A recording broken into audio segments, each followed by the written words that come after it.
আসসালামু আলাইকুম রহমতুল্লাহ। আজকে আমরা সদ হরফটা কিভাবে লিখতে হয় এটা আমরা দেখব। হ্যাঁ, সদ হরফটা আমরা দেখব। সদ হরফটা আমরা আহ, তিনটা পার্টে লিখবো বা তিনটা ধাপে আমরা লিখবো সদ হরফটা।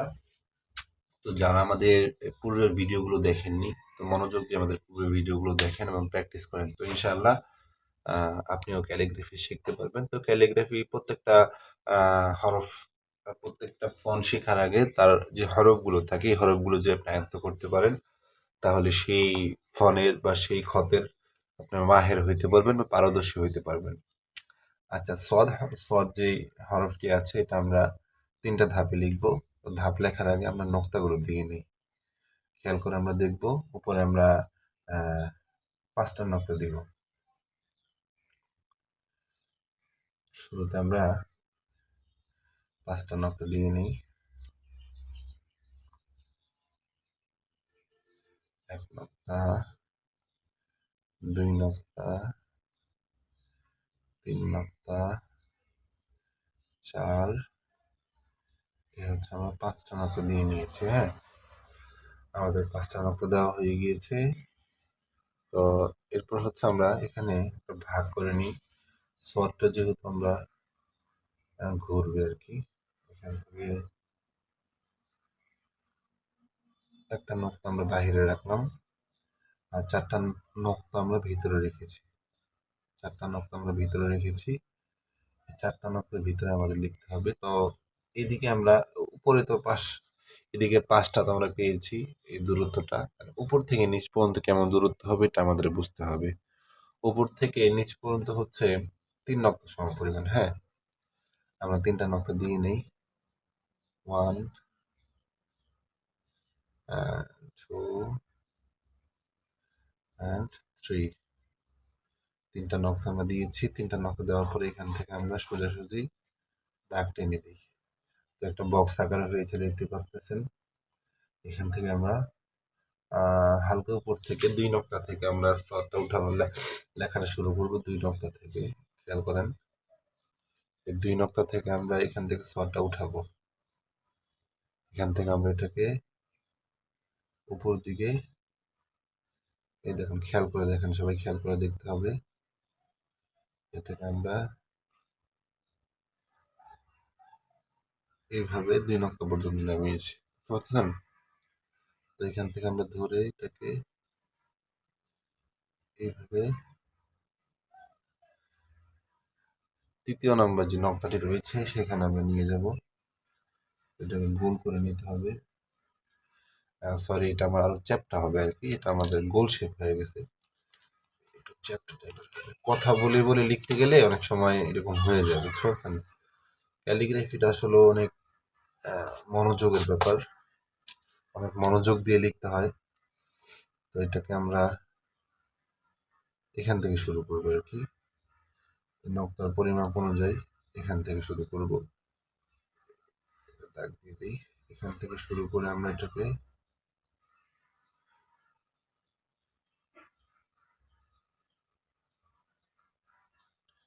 ভালো নামাবো দিয়ে, নামার পর এখান থেকে এইভাবে এই নকশা সম পরিমাণ আনবো আমরা। আনার পর এখান থেকে আমরা এটাকে ওই যে আমরা কি লিখেছিলাম, সিন লিখেছিলাম, সিনের মতো আমরা এখানে দাঁত বানিয়ে দিব। দেখতে পারতেছেন যে আমরা দাঁত বানিয়ে নিয়েছি। এই দাঁতটাও কি 1 নকশা সম পরিমাণে, আমরা সদের মধ্যে সিনের মধ্যে গিয়েছে যে দিকে দাঁত হবে আপনার 1 নকশা সম পরিমাণ। ঠিক আছে, আমরা একটা নকশা দিয়ে নিই। নকশা হয়ে গেছে, আমরা এটাকে একটু এঁকে দিই। প্রচুর পরিমাণ প্র্যাকটিস করতে হবে, প্র্যাকটিস চালিয়ে যেতে হবে। আর আমার সময়ের কারণে আমি ভিডিওগুলো দিতে পারতেছি না, এই জন্য আন্তরিকভাবে দুঃখিত। আর একটা বিশেষ কথা, যারা আমাদের অনলাইন ক্যালিগ্রাফি কর্মশালা হবে, যারা যারা অংশগ্রহণ করতে চান অংশগ্রহণ করতে পারেন। এখানে ইনশাআল্লাহ 3 দিন ব্যাপী আমাদের এই কোর্সটা হবে। এই কোর্সের মাঝে আপনি কিভাবে প্রশ্ন করতে হয়, লোগো ডিজাইন করতে হয়, পোস্টার ডিজাইন করতে হয়, এভরিথিং অল বিষয়ে, ফোন ফোনে যে গ্রাফিক্স কিভাবে করতে পারবেন মোবাইলের মাধ্যমে, এই গ্রাফিক্স ডিজাইন আপনি ইনশাল্লাহ শিখতে পারবেন। তো দেখতে পারতেছেন আমি সোয়াদটা লিখে নিয়েছি। সোয়াদটা সোয়াদের এটা হচ্ছে আমাদের এই যে গোল অংশ, এটা হচ্ছে আমরা প্রথম অংশে ধরেছি, এটাকে আমরা দ্বিতীয় অংশে ধরেছি। হ্যাঁ, দেখেন এখানে একটা সোচালো অংশ বের হয়েছে। তো এটা সিনের মতো আমরা এটাকে এখানে নুনের মতো লাগিয়ে দিব। সেম অবস্থা এখানে আমরা যখন এই অংশটা আমরা খেয়াল করে লিখবো কোনখানে, যখন আমরা সিন লিখবো তখন আমরা এটা মনোযোগ দিয়ে প্র্যাকটিস করব। তো এটাতে আমি সময় দিচ্ছি না, আমরা সামনের হরফে চলে যাব। খেয়াল করে দেখুন এখান থেকে আমরা এটাকে আনবো, এইভাবে বাঁকাবাঁকি নামাবো, এটা আরো বাঁকা হয়ে নামবে, 2 নক্ত সম পরিমাণ নামবে এটা।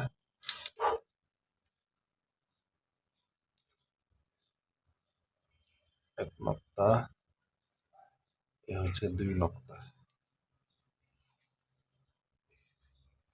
পরের দিকে নামবে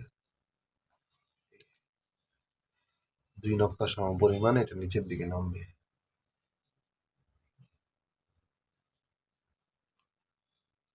নেমে তারপরে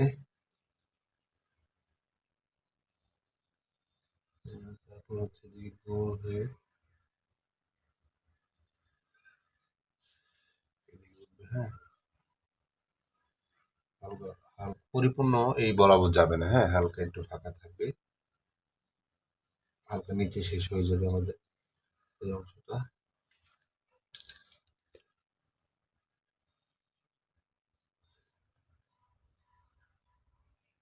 এটা আমরা যারা এই যে নুনের এই অংশটা আর কি, সিনের এই অংশটা আমরা মাপ জানি না, আমরা মনোযোগ দিয়ে সিনের যে সিন যে হরফটা আছে এটার সময় আমরা ভালো করে খেয়াল করে লিখবো, যাতে করে আমাদের এই সিন হরফের মধ্যে সদ হরফের মধ্যে এসে এটার মাপটা কষ্ট না হয় শিখতে।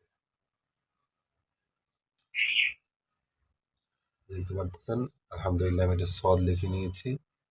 এভাবে আমরা সদ হরফটি লিখবো। হ্যাঁ, আচ্ছা তারপর এখানে যে দূরত্বটা আছে এটা আমরা কি করব, সিনের ক্ষেত্রে আমরা ভালো করে শিখে নেব, সেক্ষেত্রে সদের ক্ষেত্রেও এই যে তৃতীয় নাম্বার যে অংশটি রয়েছে সেম অবস্থা। ঠিক আছে, ধন্যবাদ। পরবর্তী ভিডিও দেখার জন্য অনুরোধ থাকলো।